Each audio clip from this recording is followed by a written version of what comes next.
Bienvenue à Robinson Residency. Bonjour, monsieur.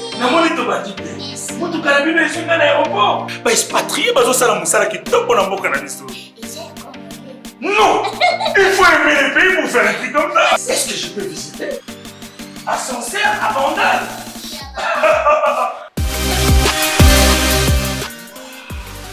Une salle de fête adaptée à vos attentes, prêt à vous accueillir pour des moments inoubliables. Je continue. Voici nos appartements meublés. Des appartements modernes équipés d'une cuisine américaine pour vos séjours paradisiaques, seuls ou en famille. Robinson, c'est aussi un restaurant chaleureux. Soyez les bienvenus à Robinson Restaurant. Une cuisine raffinée, élaborée avec des produits frais.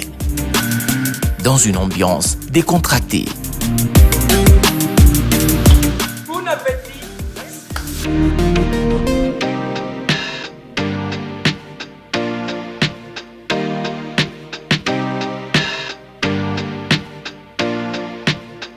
Robinson, c'est aussi un fast-food. Deux shawarma s'il vous plaît. Viande pour moi et shawarma pour poulet. Viens du poulet, shawarma. Que c'est bon. Shawarma, je vais apporter. Yamoy. Robinson Residency, avenue Inga numéro 51 bis, commune de Bandalungwa.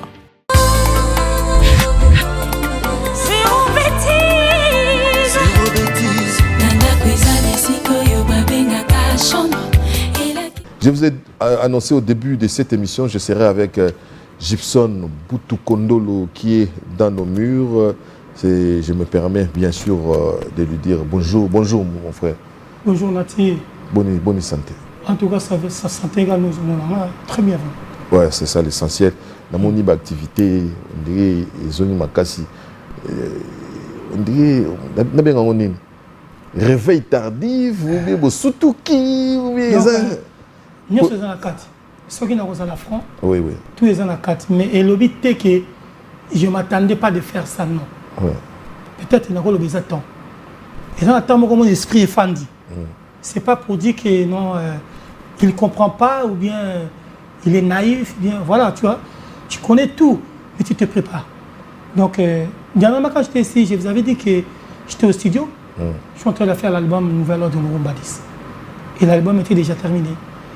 Alors, vous connaissez, nous, les artistes, pour le moment, il faut qu'il y ait des images. C'est ça qui parle. Peut-être que tu peux faire un clip, mais quelqu'un qui est vers Zimbabwe ou Tanzanie, il regarde la télé, juste la manière, tu es en train de parler, de chanter, il n'écoute pas, il ne comprend pas ce que tu es en train de dire. Mais il comprend qu'il a dit ça par rapport à ce scénario. Donc, pour vous dire que c'est les images. Et j'ai essayé un peu de regarder un coup d'œil chez des amis. J'ai dit, bon, ben, on va faire ça là. On est à Gito, on fait les casques Gito. Vous voyez ce que je veux dire? On a ensuite un temps ébélé. Parce que nous sommes mis en musique. Alors, en grosso modo, qu'est-ce que je voulais dire? On a battu le bâté que il est nul, assis là. Non, on assis là raté. Et ça, on a battu la bande de musique. Nati, aux à présent, vous voyez, on a la musique depuis il a rédit à Nice, on a vive à la musique. Ah bon? J'avais 14 ans, on a le podium à vivre à la musique, on a tadi. Donc pour te dire que tout ça va me dire quand on a cambo. Mais on a qui temps. Et mais là maintenant là. Mais sans te couper, parce que mon oui. Talent ça. Oui. Do couper zalaka. Oui. Ya banda kala donc pas batu mususu bazui to tenir ba rigueur te ba réalité pour to yebi oyeboye au quantité musu donc lelo to lobi mon pe ke na yo moi genre et ou misio et ke na carrière batu na otanga ba combat ba artiste mususu te frère zoami par rapport à doc parce que musicien singa raza sur place il faut qu'il bouge ça et là mais yo doc il y a depuis calé là ka yo mo benga ndinga izalaka depuis kala.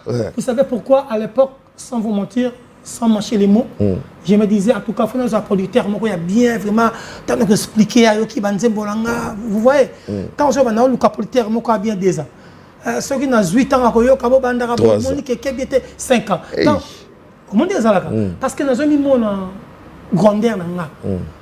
Oui, quand on a à TV lobby dans le palais, nazoloba ah obi que en Afrique kanda bongo man en Afrique des FAO en Afrique c'est que quartier latin et ça orchestre na patron orchestre na ba missionnaire ba en Afrique des fois donc ça tous les gars jamais il personne mais c'est l'orchestre nous si na patron orchestre na ba missionnaire ba banité donc attends tambola kana mona ka Gibson Camerounais Ivoirien Malien donc ça dit mon niveau na si qu'on ose la kana bon c'est le comment quoi niveau na moni que ah tu me l'as que 55 coquilles comprendre en tout cas je me suis réveillé pour te dire que moni na beta qui na le 24 avant la bête na Brazzaville na progrès na bon marché oui. Et ça là qui tellement bien ba tubaya qui ba sepela qui et après to kende qui Brazza to beta qui le 30 juin fête en l'indépendance il y a pays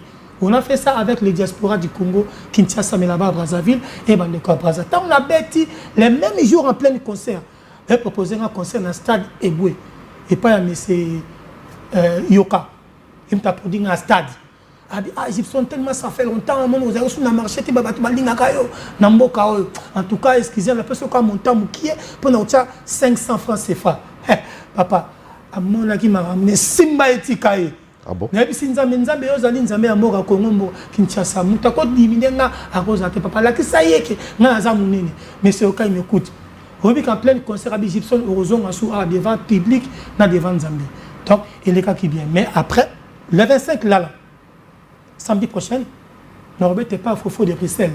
Juste dans une des trois. Porte à une des trois, porte lundi. Et ça concerne encore privé. Mais vraiment, bazo réservé, place na bango, bisika na bango. Le 25, l'enseignement, Oya et Belé, samedi prochain. Donc, mouvement, donc comprenez bien, mouvement est allé. Pour nous, on a petit, nous sommes sous fond d'abord, on a même sous bandana qui. Non, c'est comme mouvement Fandi. Ah bon. Presque pas mouvement tu as qui ne m'a coûté. Na émission na mona ka bango moi na funda bango tenga mais yo zaki pas moi na mai na ngato yo ya bien comme na plateau donc presque pas mouvement tu ya qui même na wenge même les latino aussi na uta ba misanga ba longwa ba kenda kuna mais ba j'ai évolué bien attends ba mona nga président vraiment Msou Benga Msou ba ko tala na ba concert et ça la nga fierté donc du coup na pour ça na programme na biso le 1er août, fête des parents. Oui. Nous avons la journée de la cimetière. Dans le cimetière, nous avons les parents. Mais nous avons pas avenue de l'église. Ce que nous avons Saint-Luc, au centre supérieur, dans Kati Ngomba, avenue de l'église, référence église Kamanda. Donc, nous avons un palace et pas un cribo. Voilà. Donc, à partir de 17h30, nous avons Tobandi parce que les quartiers résidentiels, 22h pile Tokati. Les 8, nous avons la kermesse Imika. Imika kermesse Makuku Matatu. Makuku Matatu, nous avons Pichu Bilokos. Comment il y a kermesse Yangwana? Voilà. Pichu Bilokos, c'est quoi? Nous avons Kotia Maboko parce que Aouti, Moussika, Congo, na province, Aïe. Abi Gibson n'a reproduit Batumeyo, Ndekambo Kozanga. Donc, Makuku Matatu, Nzunga ma famille. Donc, ça dit Libanga, Misatu, Batien Nzungu, Babengango, Makuku Matatu. Donc, Nakata Imika, Nakasavubu. Boya et Belé, Torozala Wana, et pas ya Pichu Bilokos. Et le 29, nous avons un Chikapa. Août. Ouais, le 29 août, nous avons un Chikapa. Avant que tout ça, la rentrée scolaire, il y a petit bambanza puis petit bakoto donc le 29 on a tikapa ba tikapa bozelanga vraiment na zoya bozelanga biso tozoya donc petit na ngai David Nguvulu yebisa Guilhem Abiala quand le corps va tout est validé tozoya elo ni sane ninga na mbala mo badate ko mebele o to ningi sa côté moko na éviter moko éviter mbala moko na ko zonga na badate na ba makambo non en fait makambo kutu oyo komona nani batu bamoni yangote parce que nous avons un clip. Nous avons bien que nous avons un clip à Bandekonanga, nous avons un clip à Vienanga, oh, ils ont toko, oh, nous avons là. Nous avons fait ça, c'est quoi le cas. Est-ce que vous avez un peu de danger? Yaka, malobala yezo mankenga, songa, bolingola yezo mankenga, yaka e, mabokola yezo mankenga, oh, amoureuse mankenga, ah. Maloba balingo baloba kasi na moto balingaka Baloba bolingo baloba kasela moto balinga kaye. Tendresse bapesa kasela moto baloba kangana lovayo. Oh, amour sama kenga. Fanse mbotanga ke bimana obenga ngonga moko l'album d'avenir. Mususu kutu yoyebi. Na moto nazana makambo na bazo boya ngai. Na moto nazana biloko na bazo boya ngai. Na moto nazana kimba banga bazo boya ngai. Na moto nazana ba shosela nga bazo boya ngai. Zambela ngai na salini. Mambuki na kuiza simba etikai. Donc na bongami pona prouver batute, pona prouver bande côté mais pona na satisfaire ba mélomane. Mais ce que bino de école na bino de chiki na bino ya latino. Ya ngonde mutu za na succès lelo OK ne pas to zonge pas au talib fali pour pazawana. OK bino pe siko faut bazobo mape papa na naiki mikolo mais neni mwana musozo mona na te mwana musoso pe bino école za bino jeza na bino. Non. Hein? Bon pe ça biso temps nati moi je montre l'émission là parce que d'abord au lac Sarake aux journalistes moko intellectuel. Tu mets l'artiste à sa place et puis aux autres zones ça moutou que Gibson réveille-toi. Ah ouais. C'est ça. C'est ma démarche. Donc pour ni nati en makam sous ces la vérité de koloba on a télé. Il y a des vérités cachées. La vérité moko et koloba maraté mais na ibsaka bato album ou les albums d'avenir. Besoin temps on a bande promotion bato ba comprendre nzamba bongisa makam na ndenge na ba contrer ebele tant besoin mona na scène tant besoin mona na clip bobi simba etika mambuke na quiz mais c'est pour quand en tout cas là en tout cas dans la date na pour you no ndé na ebele yo oyebisa no ngate mais nga mona zo comprendre o lukasu lukana tenue nano pour fu lukana no ba biloko moya ngwangwa pour yo o message ça peut biso bongo moi si vous l'état tout le camarade ni surtout bon ça va suba site tout ça au moins peut-être comme l'année prochaine non année prochaine t'étais non ça non j'ai déjà des clips comme celui-là ne osons pas dans ma cam ah mais on a fait des lieux bon ma cam là oh je te dis la vérité nous allons ah kitaka to bon ça va moyen moko financièrement quoi bien il y a on to singa na bande de nyonso on va soutenir artiste donc vous allez là pour nous soutenir parce que moi les promotions oh le bango ah ça la promo ko oh promo ya lelo par rapport à Teva Kale comme na dépense ko le kakutu et ba plateforme et ba ça miebele ba multimédia comme on dit donc tout longo na TV na radio traditionnelle to côté suko na ba TikTok to côté suko na ici mais qu'on appelle TikToker moko azali soka sali makambo ya makambo faut mona e solisa obligé ba ko ça balia il faut balia si ko la connexion la leki awa tuna leki ate ba combien tout ça il faut to bon ça vraiment moto ningi na ndiko na mpangi na ngabu tupe na mo ya pesa na ba conseil wa bisinga yembela bo Olivier Luzolo amour voilà on torse wow donc mon grand frère na ngai Blaise Chilombo wa chika de BCH logistique yebisa gisangani Bolingeza na motema ebisa mama Suzy na kokoma kuna sans oublier Patrick Baraka Nyota Loge de Rifonia et puis na bo sanité Major Kabengele ya yombote yango wana Patrick Malavengi JP le Boko Kolo Histoire donc na resenga la bino le 25 samedi prochain maître David David Matuta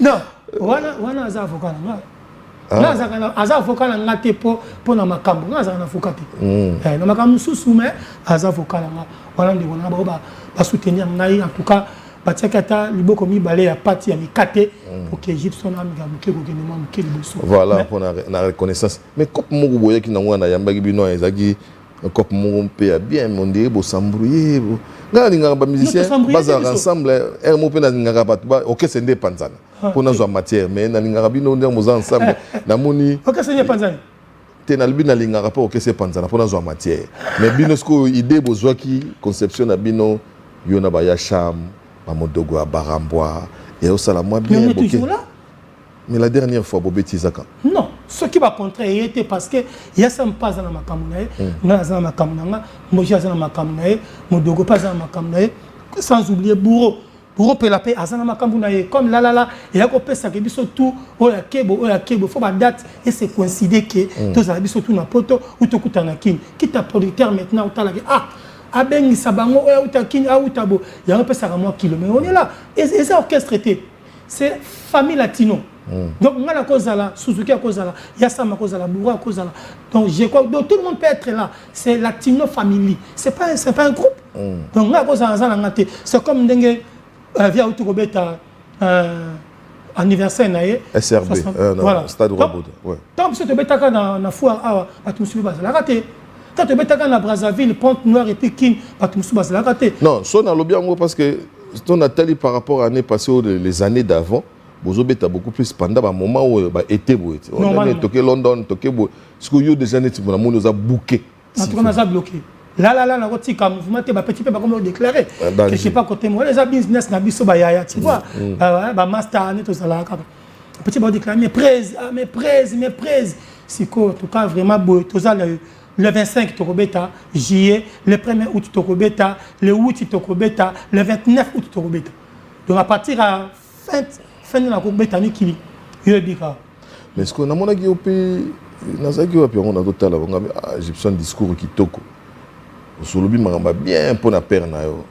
Na ebe kaka ozana SRB, na ebe ozana roi Bodo stade. Non, kasi na ebisiot. Yana lobite omoni tozana mon pas au sous-souté ou la ceux qui yambinga awa na plateau oyo. En tout cas, il y a 50% Kofi Olomide. 60 coûte. 70. T'es 70 tata 60. Aza majorité. Il y a 40, il y a 60. Tout le monde. Oui, parce que c'est pas méchant. Oui, on talent. Eza. Oui. Mais pour écouter un âme sœur de Tolobaka. Moi les gens on est sur la libala. Ozumona kama kambezo simbate. Moi si msoko ko ya kuzwa boye. Yene muta fulu kisi Tolobaka. Donc net yobo talent sans conteste. Oui. So tuni bat baye ba ki kota baton ba Gibson des fois te. Ba pesa ki pena ba combo par rapport à voix. Tout à fait. Mais tant oye siko pembeni ya mopao. Et puis si siko ni mo papa we mbanda lo ba biso abi natinga la za projecteur. Oh ne so ko ya sa projecteur wana kozwa lumière. C'est que si tu as ici les miens, à cause de 60, bon, on a la majorité, on a 51, il y a 49. Non, 60. Non. 60. Non, franchement, tant qu'on a loba, on a coma. Voilà. Tant qu'on a loba, on a coma, on a bon 60. Vous savez pourquoi? Voilà. Parce que quand j'étais à Matadi, dans un moment où on a eu un monde, l'année passée, parce que nous avons Abeti. Abeti, ne kwa mikole na blezengo. Yonde na pona na libala, mama. Yakanoki na kokufa chérie. Na komo la gisaba mise na nga na podium. Public esenga nango. Oh, nzembo beta kun. Voilà, on a bien. Mais ce que maman na kina sego na latino. Danger. Ndesiko na kini ba bien. Donc il mérite à 60%. Bon, on a pu se faire 70. 70, surtout 50, c'est pas Eve. Tu as raison. Pour les loyaux, non, t'as raison. Comment Talanzembo Libala, par exemple. Si kano konyo kolongai, pona sinalinga yo, nalibala i. Kolingolo kola maya, komele sopani mo ekulukuta ikelevi, nana sinalingi i. Moi je t'aime. Chérie na koma ki bolingo na nzete beteli kake. Bana tikapa na yedi ki bozo landa. Bozo zelangai. Bana tikapa bozo zelanga penda petit nga parfait mayemba. Clara bébé Clara solo bozo zelanga na zoya. Yo combien d'années dans le quartier latin? 10 ans. Vous savez combien d'années dans le quartier latin? 10 ans. Ouais, dans 10 ans on a combien de chansons? 3. Mais c'est quoi? 72 vocales. 72 vocales. Est-ce que 72. 72 vocales. 72 vocales. 3e. Donc, net n'attentat dans 6 vocales. Ezaki Zundene. Uliamba papa la maboko pena motema. Bolingo na bina tikala eternellement.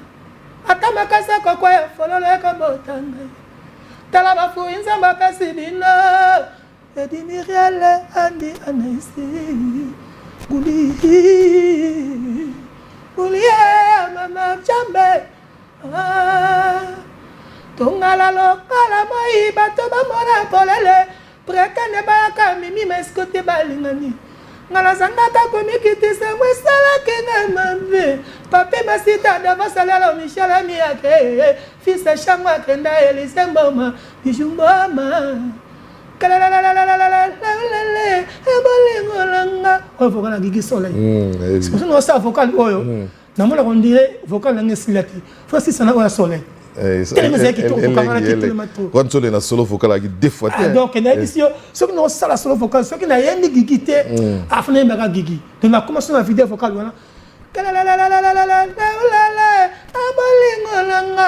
Yokomi okendo tika ngai na mpasi wangle saki apambetela makata botika nga na lela ngungi asuka jamais bembe meme ata bakoboma lelaka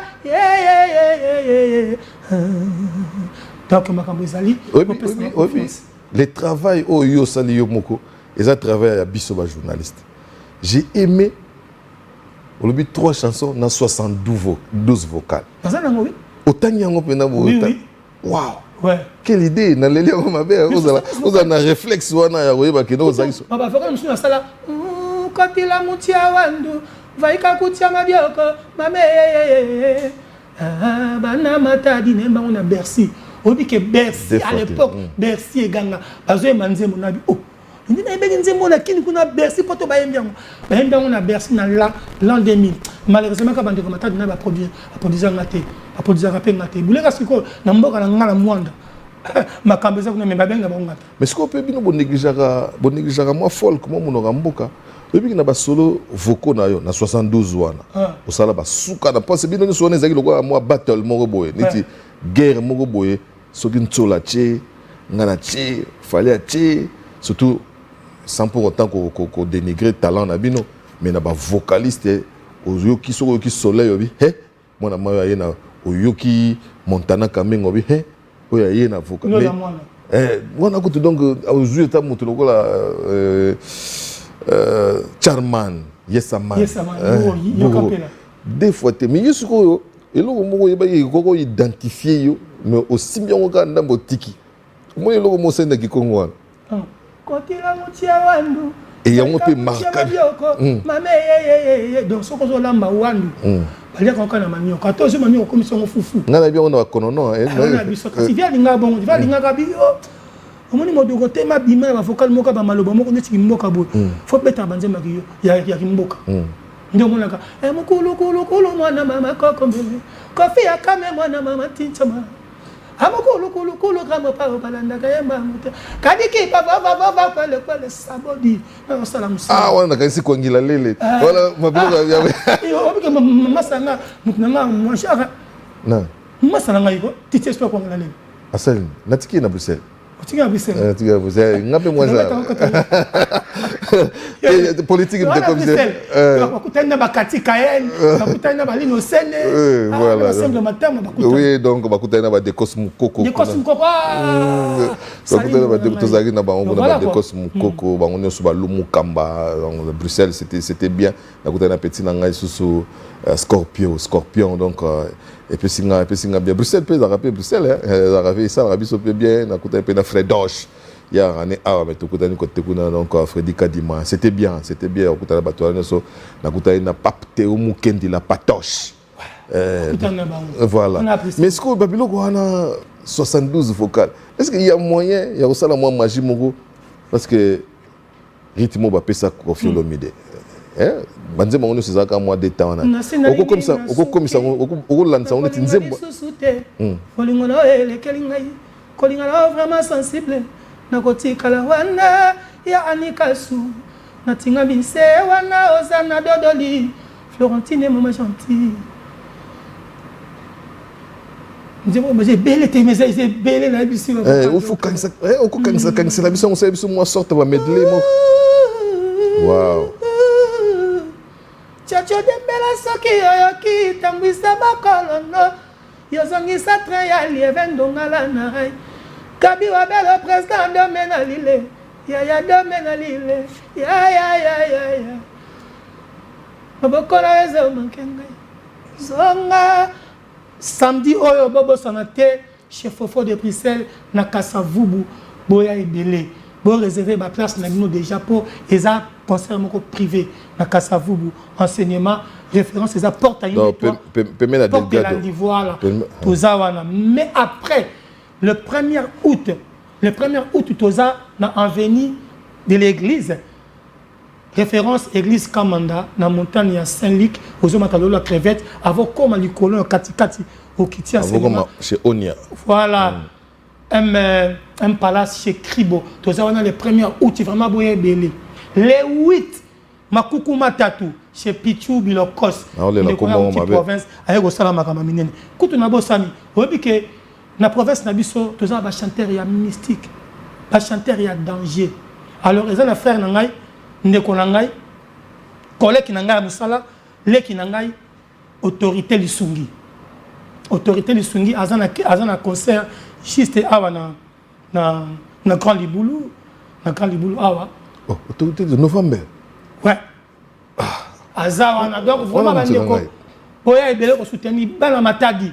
Moi, on a une autorité Lissungi. Donc, Azobeta, le 5 septembre, malheureusement, nous avons un Chikapa. Nous avons un Nangola Nzambe to éviter ceux qui n'ont pas tout mais nous avons un Chikapa. Mais vraiment, to soutenir Bandeko. Ba Congo va soutenir la ministère na binoté, ba footballeur na binoté, ba artiste comédien na binoté, binoka batu. To boité mais la charité bien ordonnée commence par oya moko nanu. Donc autorité du Sungi, je suis derrière toi, on est là, ça va aller. Ça c'est une bonne chose. Ah, ils sont dans le visionnaire voilà. Donc le 5 septembre à Rosalawana. Alors on a compris que ça na Chikapa. Bana Betoua Boué na Zoya, Rosalanga na Chikapa le 29 août. Mais ce qu'on a bien, on a bêta rapide na bacha latino. On bêta quoi? On bêta banze muni. On bêta na banze moyanga. Zotona ngai tananga. Zotona ngai nzoto sokai bonto bana ibia ngoti. Yo ka na te foi te sabon. Sokai bonto bana ibia ngoti. Zotona ngai nzoto yo. Chéri zongo sana ngonyo so yo lingi. Bomanga nelengi meko bomanga ina mosunite. Noki molimo ko telenga no kokoma poliwe. Ko bomanga na molimo te chéri.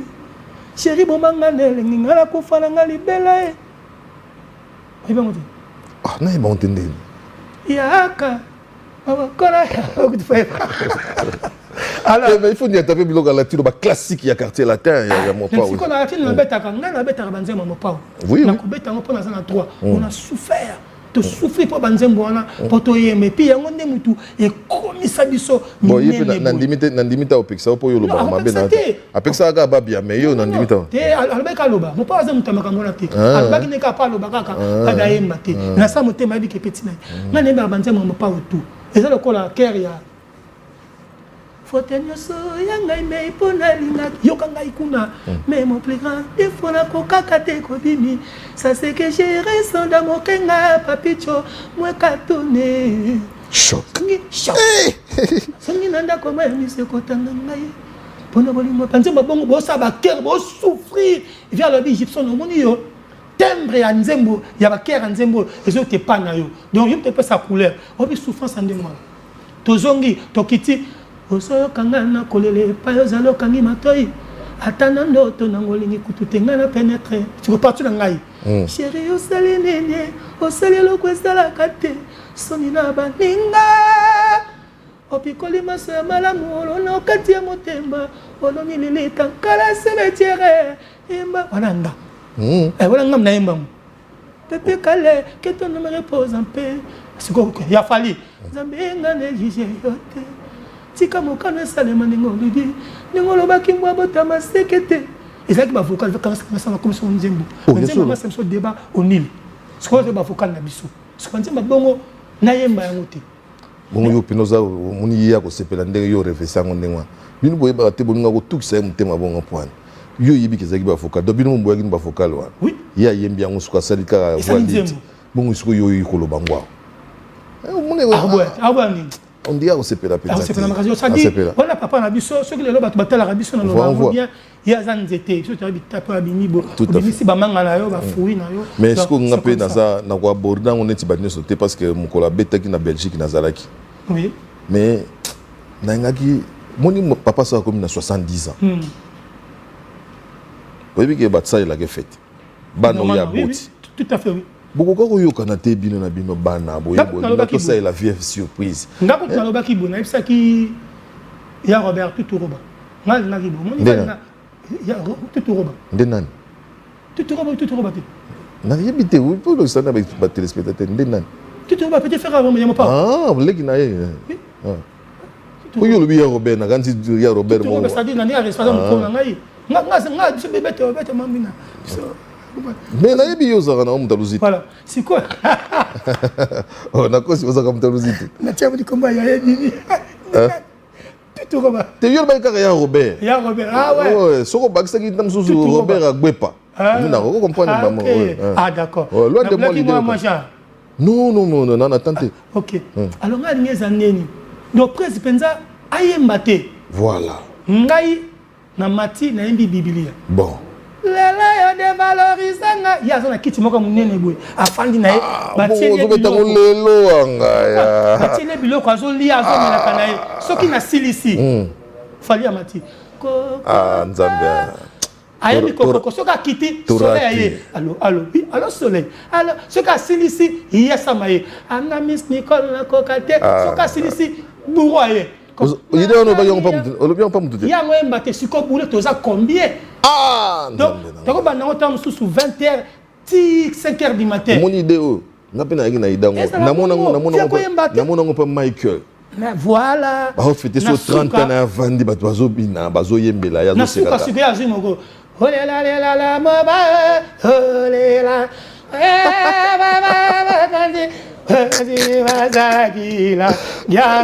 Donc eza bon ya ko yemba. Obete les oro na pena. Mais na sola kina tout roba. Mais c'est comment qui na suka bi papa via ko sasuma kamuteke abeta ba stade ndako moko boy to fandi na biso kaka to mais boye les surprises ba gâteau to ba na matadi di boum di tonnerre ya ko yemba ti yemba ko yemba suka tam suba 6h30 ya mawe rasane mo bala silivi ma pata na campus ya ko yemba ti bon sinda ngayemba mais bon, n'est-ce pas bon exemple ma bête bon anniversaire à toi mon papa ce qui est le homme qui lui est fandi boé talanga ba dit ah Gibson ba no ba bi ah bon il était chez Kofi c'est lui qui a fait Biblia donc mambuke na kuiza simba itikali mais kufalite nzamba pesa ebo moi azala wana nazo ko annoncer sur na plateau na yo annoncer la émission tout bonne nouvelle non annoncer n'est pas na honte laquelle bonne nouvelle ngai annonçait déjà partout par mamie et par tout papi bon on annonçait bonne nouvelle partout et pas non annoncé donc je vais annoncer encore chez toi d'abord merci Nabino Nabefort Nabino na kolega na émission Nabino kolobaka ko pesa rabatan ko so di ambu comme on dit chemin matali entangwati donc chaque chose en son temps Gibson Butu Kondolo 2027 tournée internationale en Europe avec mon groupe Moridia. On a un problème, on a un problème. Ok, yo sakala bapeti wala bataille la kula lisu bo moni ba beo ba biso betu que nous sukola posokuna. Donc encore une fois à tous les mélomanes, les Moridia. Vous m'attendez bien le mélomane de la bonne musique. Nouvelle opération il y a 70 ans on a gagné lengi fort. C'est pas ça nouvelle année pour une fois c'est donc c'est-à-dire l'année 2027. Préparez-vous, Europe, Schengen, Gibson Butu Kondolo, j'arrive avec mon groupe Moridia. Bozwanga, Barobalinganga, Bafananga, Batmuso Baza, Poto, Gibson, Kondolo, Poto, Kota, et l'Onzamba Pessi grâce. Donc 2027, nous avons annoncé nos dates. Je serai en Europe avec mon groupe. Nous avons dit merci à Nzambé. Nous avons témoigné à Kayo, Libosa Batou. Papa, le Tout-Puissant, le 3 dimanche, que ton nom soit glorifié, que ton nom soit loué. Que ton nom soit chanté de génération en génération. Aux Anzambelanga, y'en a un baga. Biso kaka Yesu, alléluia. Biso kaka Yesu, Butu Kondolo 2017 na Europe avec les Moridia. Biso kaka, olingo lingate kamama. Tcha. Nabia Butu Kondolo l'accent. Tozo masikoyo. Tena tu naga Butu Kondolo l'accent. El Moridia. Olingo lingate kamama déjà. Elle me dit c'est le montagne, je vais expliquer. C'est une montagne sainte là où après. Tenabi Butu Kondolo. Va kala fou. Si ça me. Ça dit Butu Kondolo kasi tout bien qui va kala fou. On joue comme on a dit. Yo a rappelé nga kwa ngila lele. Nambangu mbangu. Butu Kondolo kasi tout bien qui va kala fou. Butu Kondolo. Tubeki. Tubeki. Va kala. Va kala. Va kala. Va kala. Donc ça dit ezali tozangaki mokonzi wa kusunga biso ye ala komona bon kia mwine lazi kia mwana kia mwine à Fonda, Kumba, Katana, voilà, nous. J'ai quand même une dépêche avant de clôturer avec Gibson Boutoukondolo, la chorale Wenamoyo de la paroisse Sainte-Thérèse de Ndjili animera la messe de 11h à Brazzaville le dimanche prochain. À cette occasion, la chorale sera accompagnée par le président de la commission des communications sociales. Bienvenue Kiamouine Ntingi. Aïe ce soir. Voilà donc dimanche prochain il sera absent. Vous comprenez directement. Avant de boucler la boucle, je me permets encore une fois de saluer Paul Fikipo. Il y a FBT, Paul Fikipo, il y a Maman Nathalie avec tous les personnels, il y a FBT.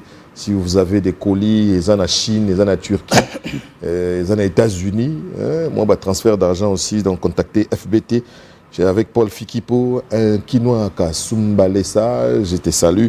Les cadets des riches, bien de bonnes choses à toi. Jacques Maïto, Double Mur, on te salue aussi. Merci à Samuel Tabiala. Yozarana Bisso, Jekalenj toujours et joyeux anniversaire à Francis Mbala, Divine Lunzitissa, à Guérin VIP, Trésor Nzeza et puis à Bibish King. On est sur votre anniversaire. Botama. Et puis, merci encore une fois, bon dimanche à le patron des camps David, Martin Lukusampan, le vieux Kitamata, puis sur Bambotatro, le général Henri Capen, avec tous les respects, mon jeune frère.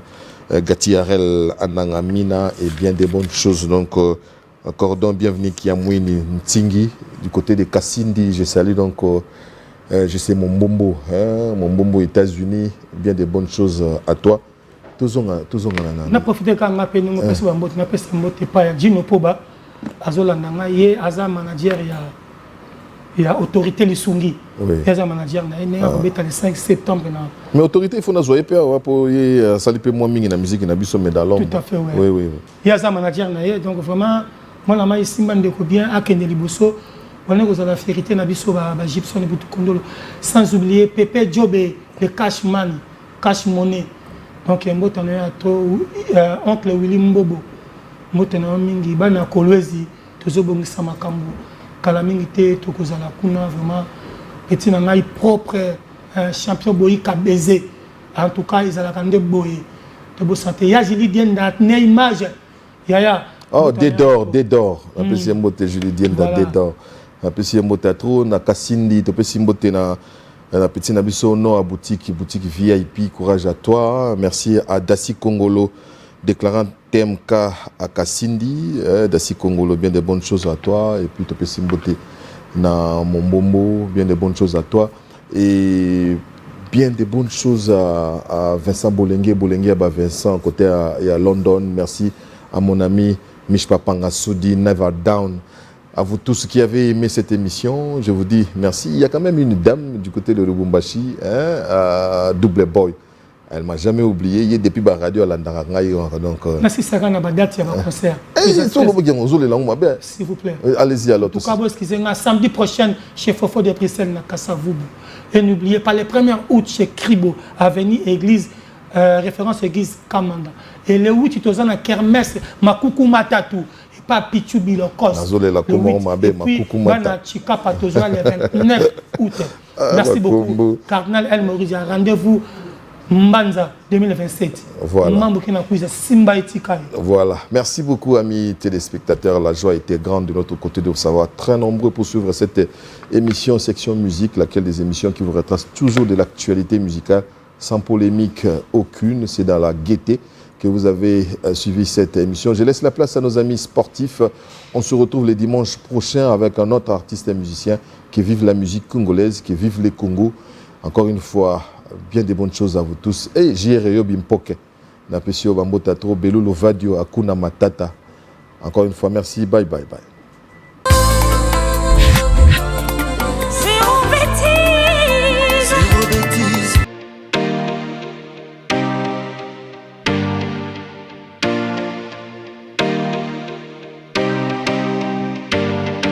Bienvenue à Robinson Residency. Bonjour, monsieur. Namoni Tobadite. Mutu kalabi na isunga na aéroport. Ba expatrié bazo sala musala kitoko na mboka na biso. Non, il faut aimer les pays pour faire un truc comme ça. Est-ce que je peux visiter? Ascenseur à Bandal.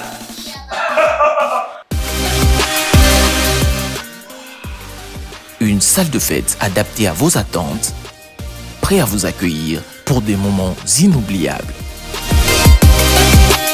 Je peux continuer.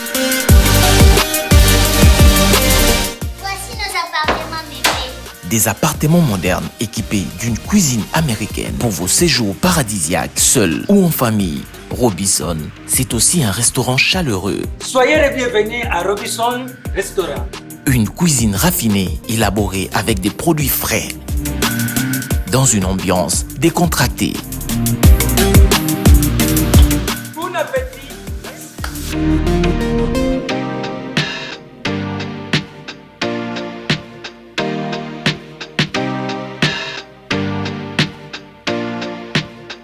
Robinson, c'est aussi un fast-food.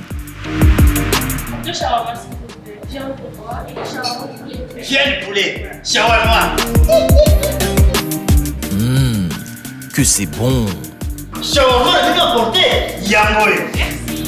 Robinson Residency, avenue Inga numéro 51 bis, commune de Bandalungwa.